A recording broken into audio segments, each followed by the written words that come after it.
a última música que o Vitor cantou pra gente. E a música dizia, né? Então me levo a pensar, refletir no meu viver. Refletir em paz no meu viver. Quando eu escolhi esse tema para falar hoje aqui, para todos nós, né? Me incluo também, porque o ouvido mais perto de nós é o nosso, né? Então eu sou a primeira a ouvir. A proposta foi exatamente essa, né? Que pudéssemos refletir de uma forma bastante tranquila no nosso viver. Quando ouvimos falar muitas vezes na reforma íntima, né? E durante muitas palestras, e muitos momentos, e muitas leituras, ouvimos falar da reforma íntima. E muitas vezes ficamos confusos, né, daquilo que precisamos modificar em nós. Como fazer, de que maneira. Muitas vezes parece extremamente difícil, outras vezes achamos que até é bem fácil. E às vezes esquecemos e vamos vivendo, né, deixando a tal reforma para um dia, né? Então hoje é um convite para que possamos refletir um pouco mais. Essa palestra não tem a pretensão, né, de esgotar todo esse assunto, mas principalmente nos levar a essa reflexão, a esse despertar. Então a gente vai falar um pouco do que significa autoconhecimento. Eu vou começar falando um pouquinho da doutrina espírita, né?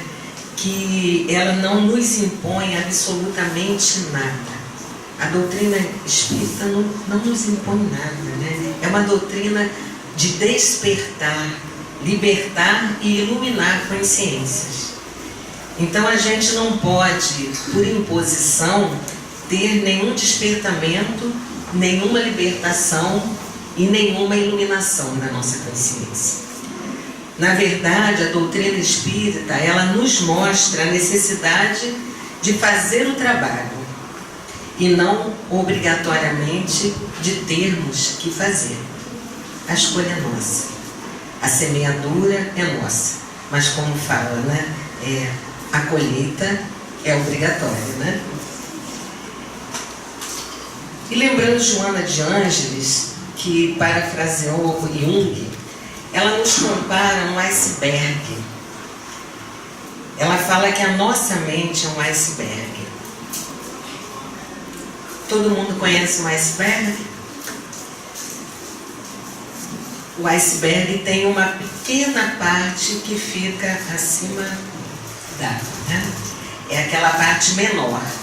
E a maior parte dele está submersa. Somos assim também. Essa parte que fica acima da água é a pequena parte de nós que nós conhecemos. Toda essa parte imensa que fica abaixo da água é aquela que não conhecemos. E muitas vezes ficamos, né, tão cheios de nós, achamos que sabemos tudo sobre nós, né? Sei muito bem quem eu sou, né? Mas na verdade sabemos muito pouco. Então a maior parte daquilo que somos está no nosso inconsciente. E o objetivo da doutrina espírita é nos despertar à busca para descobrir quem eu sou, de onde eu venho, para onde eu vou e o que eu estou fazendo aqui. Qual é o grande objetivo da minha reencarnação aqui. Aqui vim, né, nesta terra, neste momento.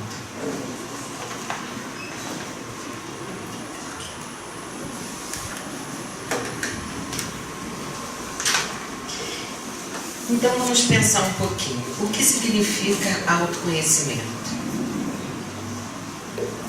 Quem eu sou? Eu não sei quem eu sou. Quando a gente, muitas vezes, né, é perguntado, o que a gente normalmente vai falar? Eu sou fulano, tenho não sei quantos anos, falamos da nossa profissão, podemos falar daquilo que gostamos ou não gostamos, se somos casados ou não, quantos filhos. Não sabemos quem nós somos, porque essas são as nossas funções.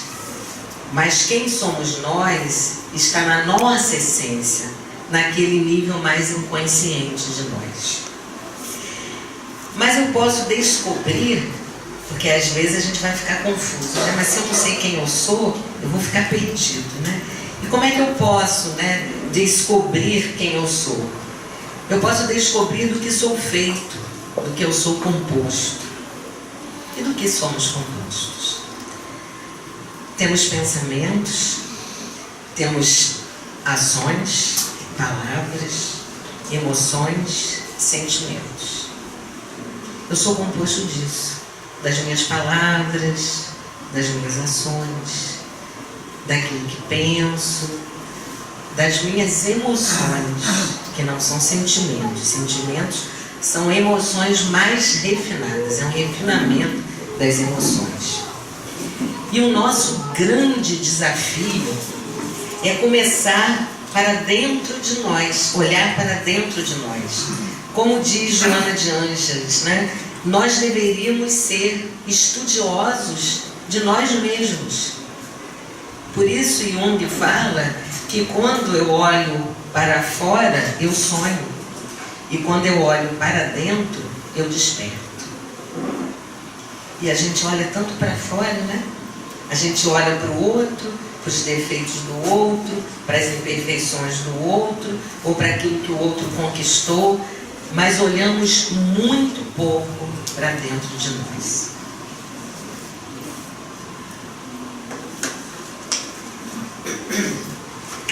E como eu consigo me conhecer? Nós temos norteadores que podem nos ajudar nessa reflexão de quem somos nós, né? Podemos olhar, por exemplo, como nós pensamos. Tem pensamentos que estão, que a gente não expressa, que estão somente na nossa cabeça. Às vezes a gente está olhando para uma pessoa, está pensando tanta coisa, não está falando. Mas a gente, de alguma maneira, a gente está emanando, né? Porque somos energias, né? Que pensamentos habitam em mim? Como eu penso? O que eu penso? Porque como é a forma, né? Se eu penso de uma forma tranquila, se eu penso de uma forma, às vezes, exasperada, às vezes a gente está falando de uma forma mansa, mas lá dentro a gente está com vontade de esganar o sujeito, né? Então isso é como eu penso. E como eu falo? Quais são os teores do meu pensamento?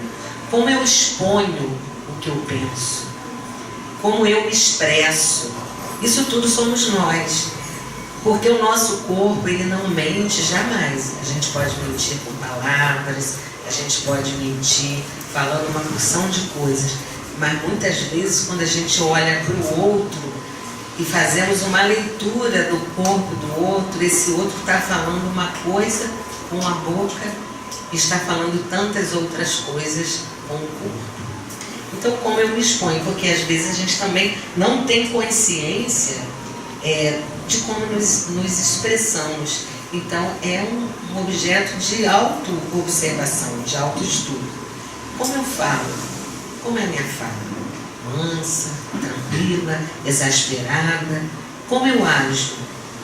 Que emoções e sentimentos brotam ou carrego dentro de mim? Que emoções eu tenho dentro de mim? Eu sou uma pessoa que tem muita raiva, eu sou uma pessoa que tem muita passividade, eu sou uma pessoa que consigo equilibrar algumas coisas e outras não. A gente tem esses nortes todos dentro de nós.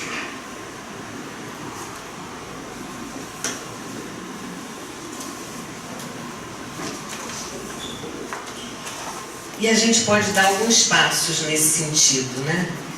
O primeiro passo é estudar a gente mesmo, estudar a mim mesmo.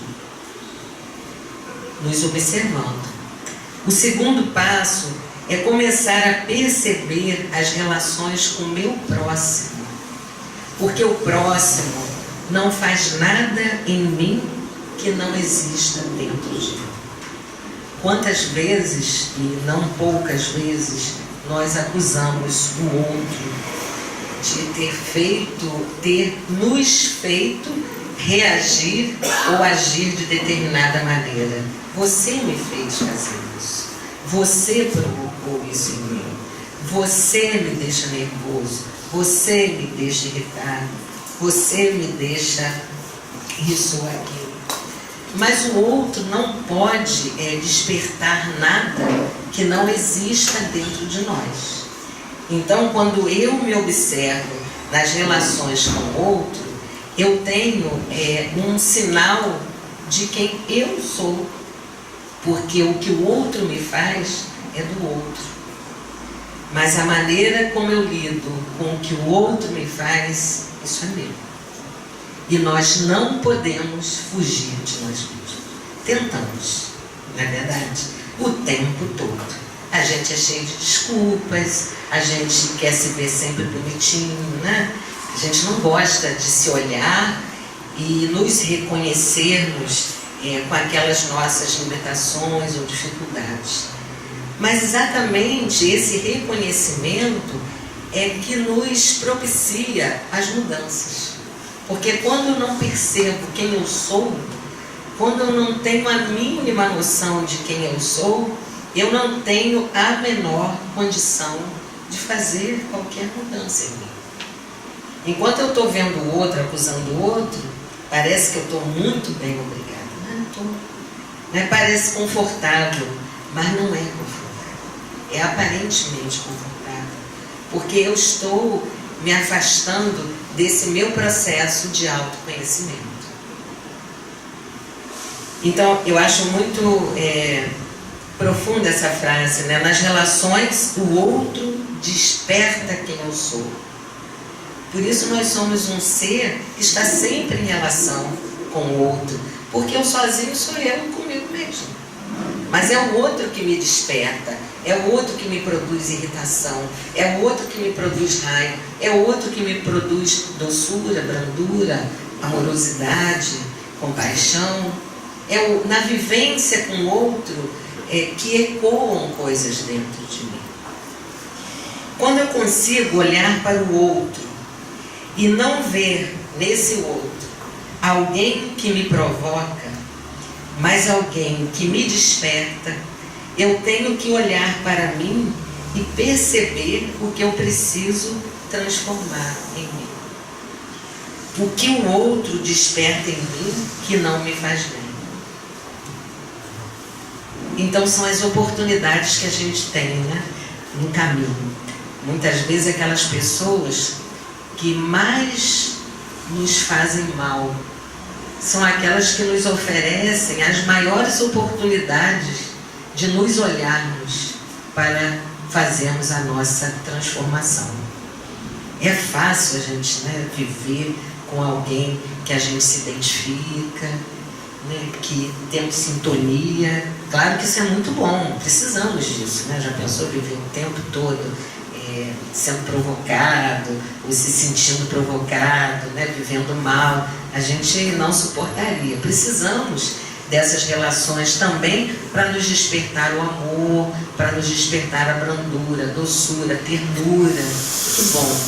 Mas aquelas pessoas que nos provocam mais, o que nos fazem nos sentirmos mais provocados, são aquelas que nos oferecem uma maior oportunidade de nos olharmos no espelho e vermos coisas que muitas vezes não gostamos.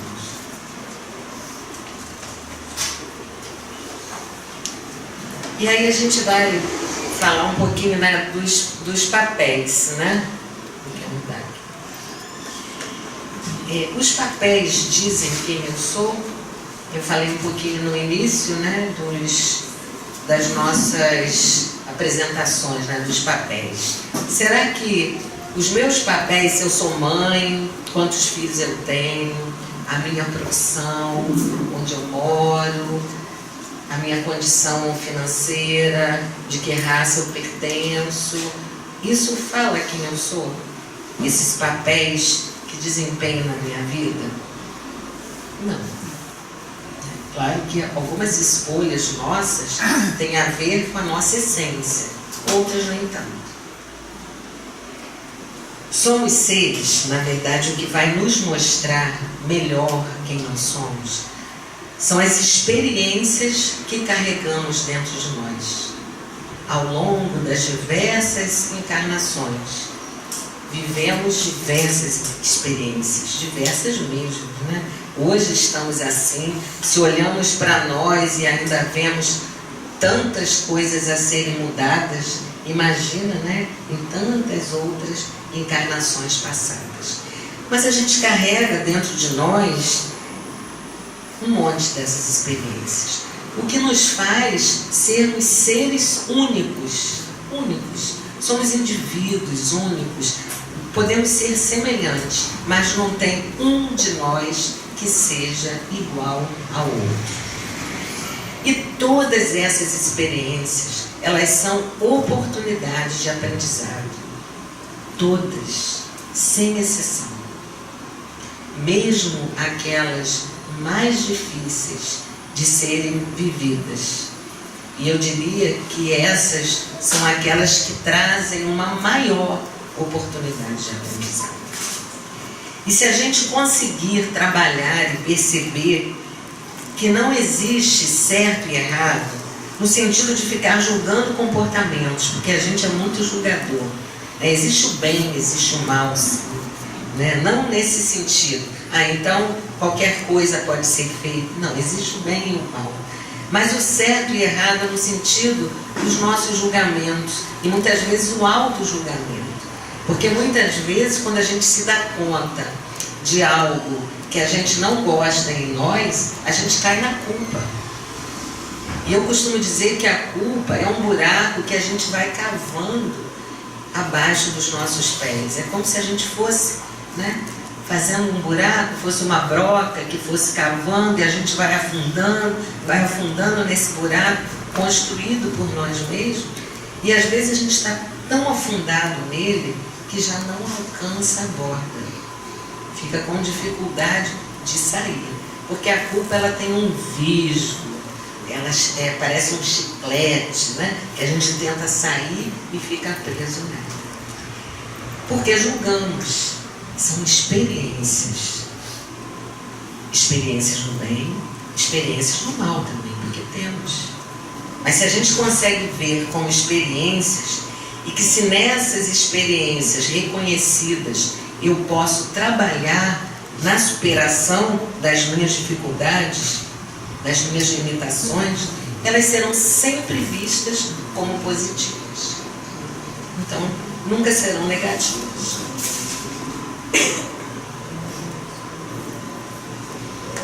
Aí vem a pergunta, né? Autoconhecimento. Para quê? Isso é necessário? Às vezes a gente acha que está tão ocupado, isso dá muito trabalho, né? Ficar olhando para mim, me conhecer, fazer uma análise de mim mesmo. Não, eu já fico tão cansado durante o dia, trabalhando, chega de noite, eu quero dormir, eu começo a fazer uma prece, rezo o Pai Nosso, daqui a pouquinho eu já estou misturando com outra coisa, já dormi, já sonhei, já misturei com sonho. Para quê? Será que é necessário mesmo? A reforma íntima. Reformar para quê? Por quê? No Livro dos Espíritos, na parte 3, no capítulo 12, da perfeição moral, na pergunta 919, Kardec pergunta: qual o meio prático, eficaz, que tem um homem de se melhorar nesta vida e de resistir aos arrastamentos do mal? Aí os espíritos vão responder. Um sábio da antiguidade lhes disse: conhece-te a ti mesmo. Sócrates disse isso.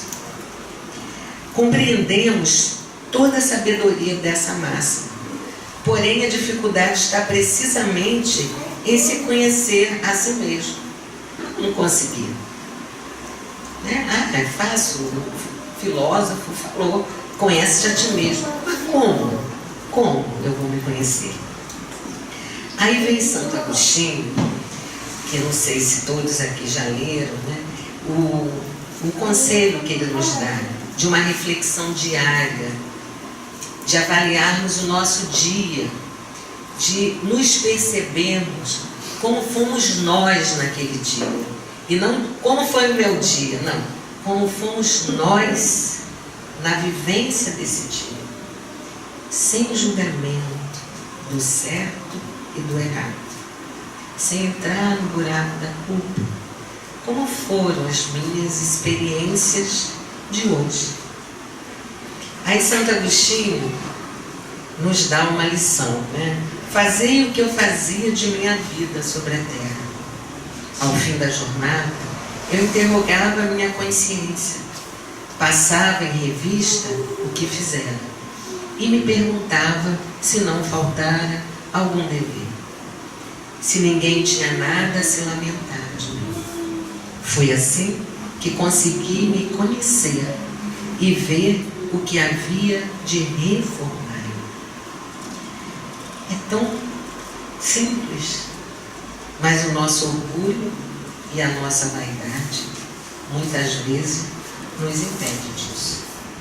Mas se conseguirmos nos despir dessa vaidade, desse julgamento do certo e do errado, da culpa, se conseguirmos trabalhar as experiências vividas, nos norteando até pelas reações do outro. O que o outro, quando eu fiz isso, o que veio de volta para mim? O que veio de volta para mim tem a ver também com o que eu mandei, tem a ver com aquele outro. Eu costumo falar que nenhum de nós é inocente, né? Tem a nossa parte, tem a parte do outro.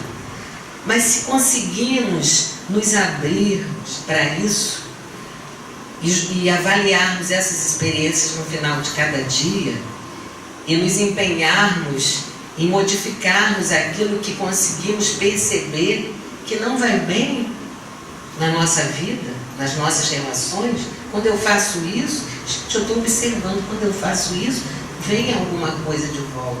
E isso se repete. Às vezes a gente generaliza, isso sempre me acontece. Eu não sei por que isso sempre me acontece. Porque tem alguma coisa que eu faço que também provoca esse tipo de acontecimento.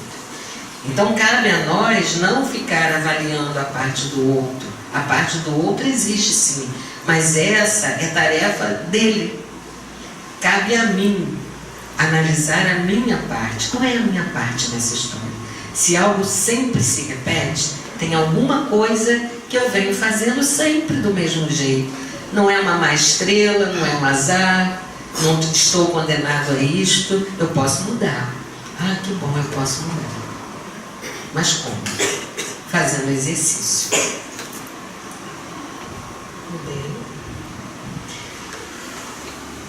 Quando voltamos o nosso olhar para dentro de nós mesmos, o que a gente vai encontrar? Nós vamos descobrindo que temos qualidades. Eu mudei aí? Não mudei. Desculpa. Qual mudou? Volta um. Mudou demais? Aí. Estava dando muito certo. Então, quando voltamos esse nosso olhar para dentro de nós vamos descobrindo que nós temos qualidades, que bom, né?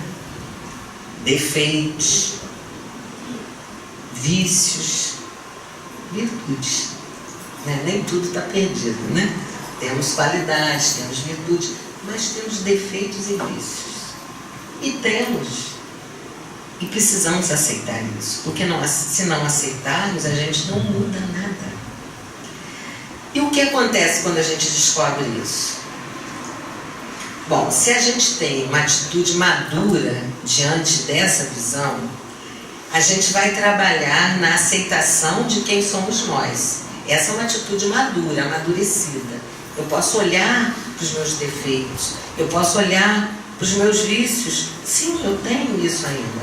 Eu quero me trabalhar para modificar. Mas ainda falta alguma coisa que eu ainda estou buscando. Não é passar a mão na cabeça. Ah, você tem eternidade para mudar, né? Tranquilo, isso é só uma vida no meio da eternidade. Não é isso também. É esse trabalho ativo de percepção, de autopercepção. Mas muitas vezes temos uma atitude bastante imatura, não aceitando e não assumindo os nossos defeitos. É muito comum. Eu não fiz isso, eu não sou assim. Não. Ou, uma outra forma, é quando a gente já percebe, admite, mas quer arrancar de uma vez só. Eu já percebi, então, que eu sou uma pessoa que sou extremamente irritada, me irrito com facilidade. Eu quero matar o sujeito, eu fico com raiva, eu quero esganar, eu quero jogar uma coisa no outro, descobrir isso. Meu Deus, que coisa horrível. E eu quero arrancar isso de mim. Então, eu tomo uma decisão. De hoje em diante, eu não vou mais me irritar. Impossível. A mudança é um processo. Ninguém muda da noite para o dia. Nós não podemos arrancar nada de nós. Né? Não posso arrancar nada de mim. Seria muito simples, né? Mas também eu acho que não haveria um amadurecimento. Eu preciso amadurecer, eu preciso ter consciência daquilo que eu preciso mudar. Eu preciso desejar mudar. E eu preciso trabalhar muito para que isso aconteça. E uma grande condição para que isso aconteça é a autoaceitação. Quando eu me aceito, eu tenho condições de mudar. Enquanto eu me critico, enquanto eu me culpo, enquanto eu me condeno, ou enquanto eu nego as minhas dificuldades, eu não reúno ainda nenhuma condição de mudar. Quando eu me aceito, que não é concordar, porque às vezes a gente confunde aceitar com concordar. Eu não concordo que eu seja essa pessoa tão irritada, mas eu aceito, porque eu me reconheço assim. É um defeito meu, mas eu quero mudar. E quando eu me aceito, eu começo a ter condições de mudar.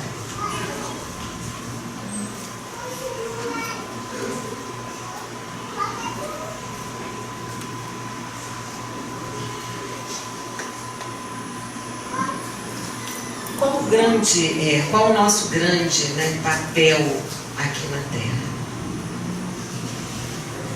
Nos melhorarmos enquanto espíritos, nas experiências de vida, um trabalho único de cada um, que vai depender da condição de cada um. Nós reencarnamos aqui, vestimos essa roupa que é o nosso corpo, para nos melhorarmos nas experiências de vida. O nosso espírito, que vem, através dessa experiência, ter a oportunidade de evoluir, de se melhorar.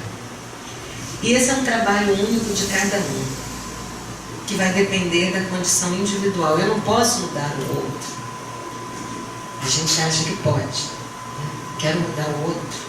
Eu quero, mesmo que aquilo que eu veja para esse outro seja bom. É algo que eu já consigo ver, é algo que eu já consigo perceber. Eu posso ajudar a esse outro, oferecendo o meu exemplo, oferecendo algo, mas o outro vai mudar no tempo dele, porque ele precisa viver as experiências dele. Cristo nos ensinou o maior mandamento. Qual foi o maior mandamento de Jesus Cristo? Amar a Deus sobre todas as coisas e ao próximo como a si mesmo. A gente percebe as pessoas muito preocupadas em amar a Deus e ao próximo. Eu preciso amar a Deus, eu amo a Deus e eu preciso amar meu próximo, mas muitas vezes as pessoas estão esquecidas de amar a si mesmos. Será que a gente se ama? Será que a gente se ama? O que seria esse auto-amor? O que seria eu me amar? É egoísmo? Tem gente que fala assim, não, mas eu não posso, eu tenho que, é o outro, né? Eu tenho que ver o outro, é Deus, é o outro. Eu não sou egoísta. Será que isso é egoísmo? Amar a si mesmo é egoísmo? Qual a diferença entre egoísmo e auto-amor? Auto-amor é você aceitar-se como você é e trabalhar quem você é e transformar-se. Esse é auto-amor. Eu preciso me aceitar como eu sou. Eu preciso me trabalhar quem eu sou, querendo a minha transformação. Egoísmo é você só pensar em você e esquecer que os outros também são importantes. Às vezes a gente acha que está tão bem, né, mas está sendo tão egoísta, né, e querendo louros, até nessa nossa função de ver o próximo. Mas às vezes a gente está ajudando aqui, deixando a mãozinha de fora, né, para ser vista. E se há um Deus que habita em mim, esse Deus também habita em meu próximo. Então, se eu sou uma pessoa egoísta, eu estou esquecendo que esse Deus que habita em mim também habita em meu próximo. Tem um cumprimento que é o Namastê. Deus que habita em mim, saúde o Deus que habita em você. E isso é muito mais profundo do que um simples cumprimento, né? Porque eu estou admitindo que tem um Deus que habita em mim e no meu próximo também. Amar a Deus sobre todas as coisas e ao próximo como a mim mesmo é eu me amar. É um trabalho para que eu consiga amar ao outro. Se eu não me amo, eu não posso amar o meu próximo. Se eu não me amo, eu não posso amar a Deus. Eu só posso amar a Deus e ao meu próximo se eu verdadeiramente me amo. E eu me amo a partir de quem eu sou e não daquilo que eu queria ser. Eu me amo a partir de quem eu sou, entendendo quem eu sou e me trabalhando para ser quem eu quero ser. Faz uma diferença, né? Aí vem um conceito que a Joana de Ângeles traz no livro dela, Plenitude, que é um conceito de resignação dinâmica. O que é isso? A resignação dinâmica, porque resignação tem um sentido assim, de coisa meio parada, né? Eu estou resignado. Parece que a gente senta e fica, né? Me resignei. Desiste. Né? Não tem esse sentido? Mas ela traz o conceito de resignação dinâmica, que é aceitar a situação, exercendo um esforço e um trabalho de transformar aquilo que não me é agradável. É um processo de evolução consciente, porque todo processo de evolução ele tem que ser consciente. Eu não evoluo se eu não tenho consciência. E é dinâmico, né? Porque eu aceito a situação, mas eu não paro. Eu exerço um esforço, faço todo um trabalho para a minha transformação. Veja como é diferente, né? Então, o que é a reforma íntima? A reforma íntima é um processo de autoconhecimento continuado. É um processo de olharmos para dentro de nós com um modelo que, na visão espírita, o nosso modelo é Jesus. Então, é um processo continuado. Eu não vou reformar a mim mesmo da noite para o dia. Tudo de uma vez. É um processo de autoconhecimento continuado. Eu vou continuando o meu trabalho. Ele é persistente, ele é contínuo. Mas ele não precisa ser atropelado, não deve ser. Ele é manso, ele é sereno. André Luiz, no livro Mundo Maior, ele vai comparar a casa mental, uma casa de 3 pavimentos. Vamos pensar numa casa de 3 pavimentos. No subsolo estaria o nosso passado, o nosso inconsciente, toda aquela parte que fica embaixo do iceberg, como a figura mostrou, com toda aquela gama de experiências que já vivemos ao longo da nossa existência, nas diversas encarnações que passamos. Então ali estaria o nosso inconsciente. No térreo, o nosso presente, o nosso consciente, que vivemos aqui e agora. No pavimento superior da nossa casa, o nosso futuro, as nossas aspirações ou o nosso superconsciente. E essa nossa casa, ela está em construção.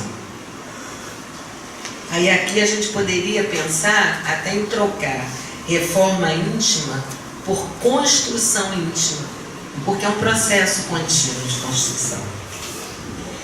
E o grande exercício que a gente pode realizar, pensando nessa figura da casa de 3 pavimentos, é olhar no subsolo o nosso passado, sem nos prendermos a ele. É quando a gente começa a se perceber. Lembra que eu falei aqui? Como pensamos, como agimos, quais são as nossas emoções, como a gente se expressa. Isso está mostrando que está no nosso inconsciente.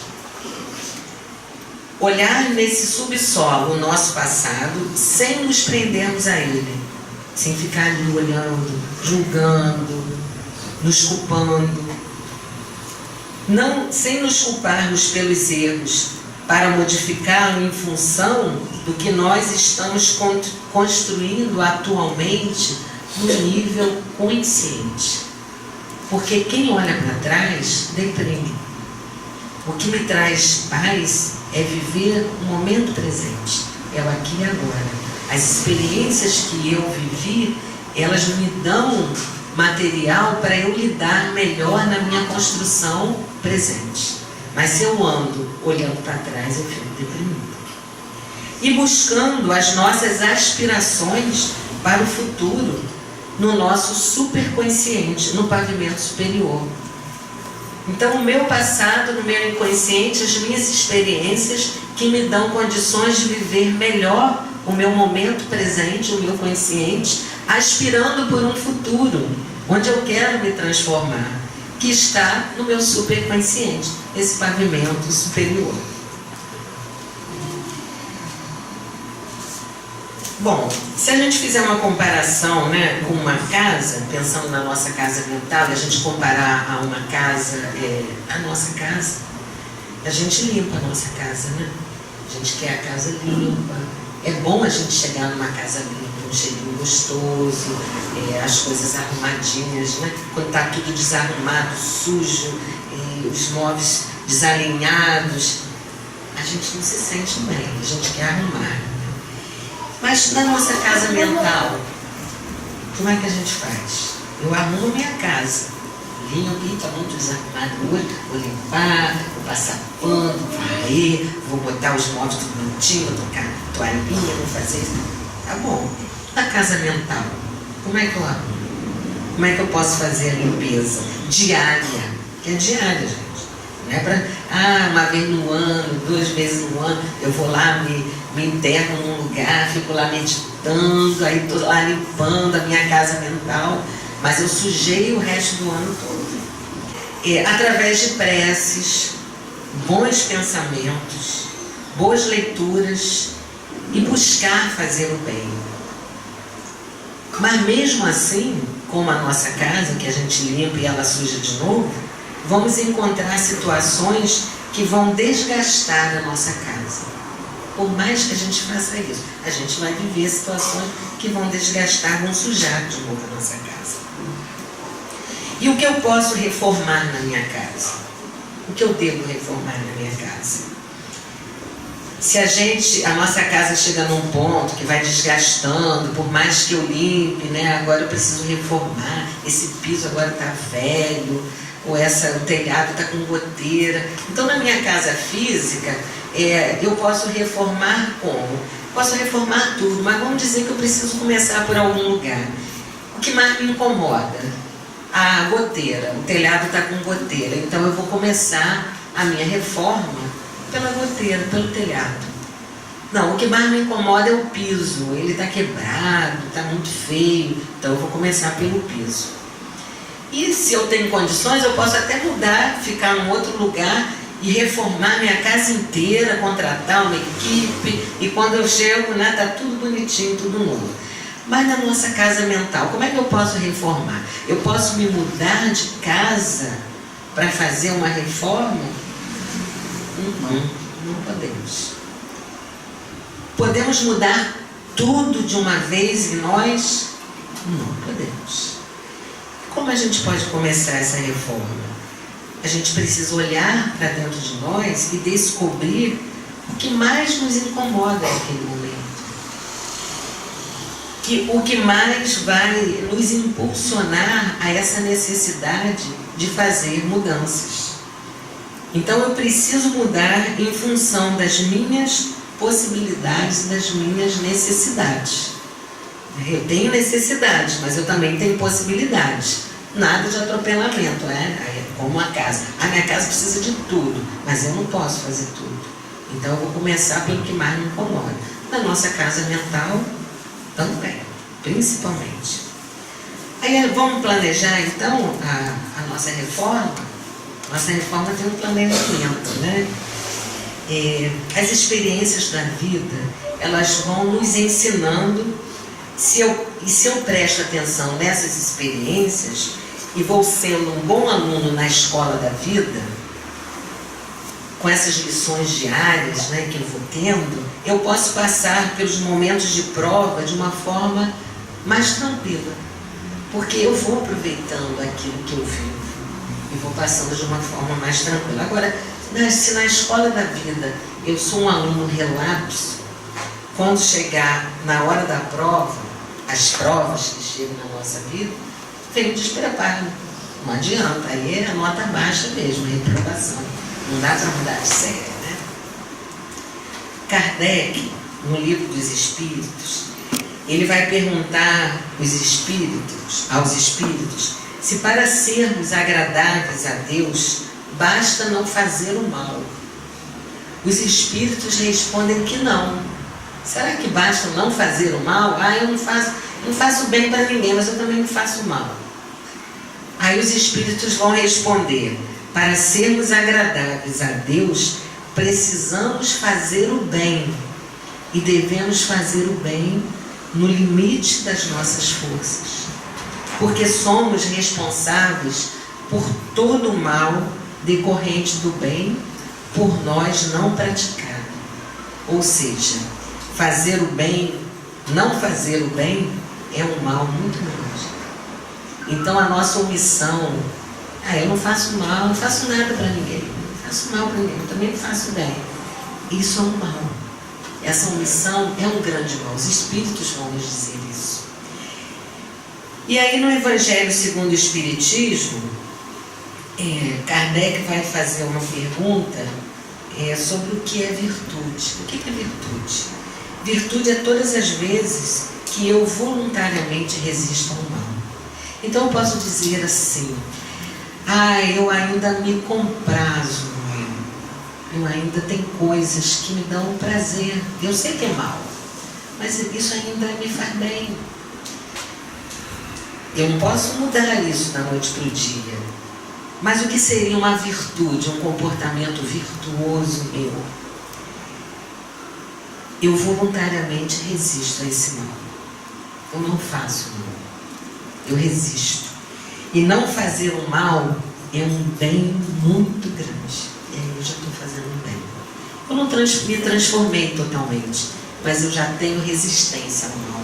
No meu processo de mudança, eu já avancei alguns passos. E a gente vai ver que a mudança é um processo. E existe a dor, né? Toda mudança traz uma dor. Não dá para mudar sem sentir algum tipo de dor. Mas existe a dor do crescimento, que é a dor que nós nos impomos, o esforço que nós realizamos para superar algo que já somos capazes de conseguir, de modificar. Então tem coisas que doem, sim. Eu estou resistindo ao mal, eu estou me trabalhando para modificar, mas eu sinto prazer e satisfação, me sinto feliz quando eu consigo essa superação. Então essa é a dor do crescimento. Agora tem a dor do martírio. Que dor é essa? É quando nós nos impomos metas que nós ainda não damos conta. É o caso lá da irritação, né? A pessoa ainda não dá conta de não ser irritado, mas ele quer deixar de ser irritado da noite para o dia. Não, ele vai ter um processo, né? E alguns maus que a gente consegue já não fazer. Eu posso sentir, de repente, raiva, mas eu já consigo não ser agressiva com ela. Por dentro eu estou com raiva, mas eu já consigo não jogar em cima dela essa minha raiva. Então eu estou resistindo ao mal, porque isso é uma virtude. André Luiz, no livro Nosso Lar, ele vai falar que qualquer ação justa, qualquer ação positiva, ela precisa querer, saber querer e merecer. Em outras palavras, vontade ativa, trabalho persistente e merecimento justo. Eu preciso ter uma vontade ativa, não passiva. Uma vontade que tem uma ação. Um trabalho persistente, que não se prenda a só um momento, que persista, porque é assim que eu me modifico. E merecimento justo, porque aí eu tenho um merecimento justo. Se não houver um processo continuado de esforço, dedicação e empenho, nós não fazemos as mudanças. Porque pequenas coisas que eu modifique, lá na frente, vão fazer uma grande diferença. Porque às vezes a gente quer dar um salto, a gente não quer caminhar passo a passo. E numa caminhada de 1000 passos, o primeiro passo já é extremamente importante, porque sem ele, os outros passos não seriam possíveis. Mas não é só o primeiro, é o segundo, é o terceiro, é o caminhar contínuo, é o trabalho persistente. E pequenas coisas que eu mude hoje, lá na frente, fazem uma tremenda diferença. Eu vou mudar só isso é muito pouco, eu tinha que mudar tudo. Já que eu não consigo mudar tudo, eu não vou mudar nada. Não, vamos mudar sim, porque essa pequena mudança de hoje, com uma pequena mudança de amanhã, com uma pequena mudança de depois de amanhã, e assim sucessivamente, vão me trazer uma grande mudança. E aí, eu vou terminar, né, no tempo, até um pouquinho antes, com uma frase muito conhecida de Francisco de Assis, que fala: comece fazendo o que é necessário, depois o que é possível, e de repente você estará fazendo o impossível. E assim devemos pensar em relação à nossa reforma, ao nosso processo contínuo de mudança. Vamos começar fazendo o que é necessário. Depois, vamos fazendo o que é possível. E quando menos esperarmos, estaremos fazendo o impossível, como diz o nosso Francisco de Assis. Então, muito obrigada. Paz e bem. Namastê.